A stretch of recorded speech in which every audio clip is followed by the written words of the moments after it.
everybody, and welcome to Tuesday Tub Talks with Teri. Today I have in the studio Mr. Danny Clearwater with me, and he is the most magical of all magical creatures you will ever meet, I guarantee you.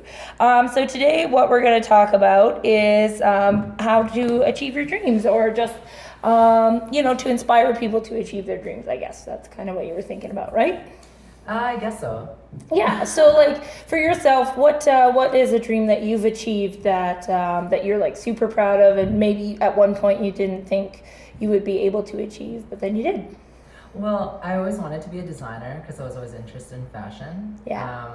Because I was overweight, I couldn't really become a model, and so all I wanted in my whole world was a sewing machine, so I could make my own clothes. Yeah. That didn't stop me from making my own clothes. It just took a lot longer sewing. But then I found a new dream in modeling because I wanted to inspire my siblings to follow their own dreams. Okay, and cool. they saw that the transition that I went from being 220 pounds to 140. Yeah. So I lost 80 pounds. That's and then crazy. I started modeling. Yay. Awesome. So how long have you been modeling for, would you say?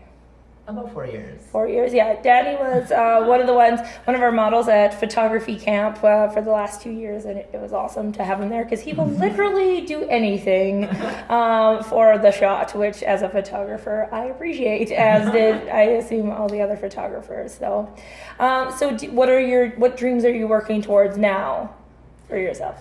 Well, I want to inspire other people to follow their dreams because I think that that's really important. I think that a lot of people have low self-esteem, or they just don't believe in themselves. Yeah. And I heard my mom once say that somebody that probably can't afford an education probably has a cure for cancer, or somebody that's like a doctor but is shunned away because they have tattoos or piercings. Yeah. And so we don't nurture that enough, and we should believe in each other, and most importantly ourselves. Yeah, that's awesome. Yeah, definitely. I find that I came from a small town. So for me, I was like, I'm going to be a writer. Back then, I was going to be a writer or something creative. And they're like, oh, that's not a job. That's a great hobby to have, but you need to get a steady job as a teacher. So then I went to be a teacher. Now teachers have a hard time finding a job, but here I am doing my thing, being a creative, awesome person. So I just think it's funny how they're like, no, you have to be a certain way. But don't let people stop you, basically, is what I say to that. Yes? Would you agree? Absolutely. Did you find that while you were trying to, like, if you would tell somebody that you want to be a model, let's say when you were 220 pounds, like, would they just be like that'll never happen, or? Yeah, that I actually got that a lot. Yeah. Coming from a small town, and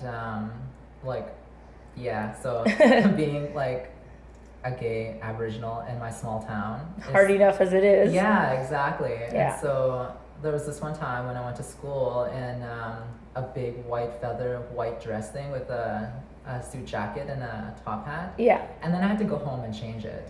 Yeah, which is kind of silly because they penalized you for being creative, like the school did, as opposed to just be like, no, you are one of a kind, obviously, and like you should represent. Like that's huge, I think. Especially, I think, because you are gay from the Aboriginal community. I think that's huge that you did come out about it, because lots of people, I think, don't.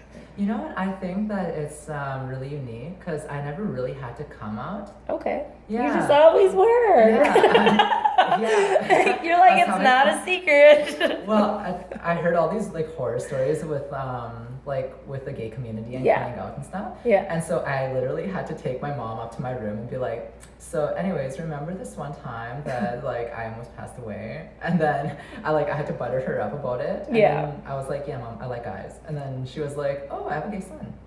Well, I'm fine with that. So that's good that you had a good support system that way too. So even that, I hope, will like inspire people to be like, it's okay, right? Like that's huge. It's okay to be yourself fully and completely.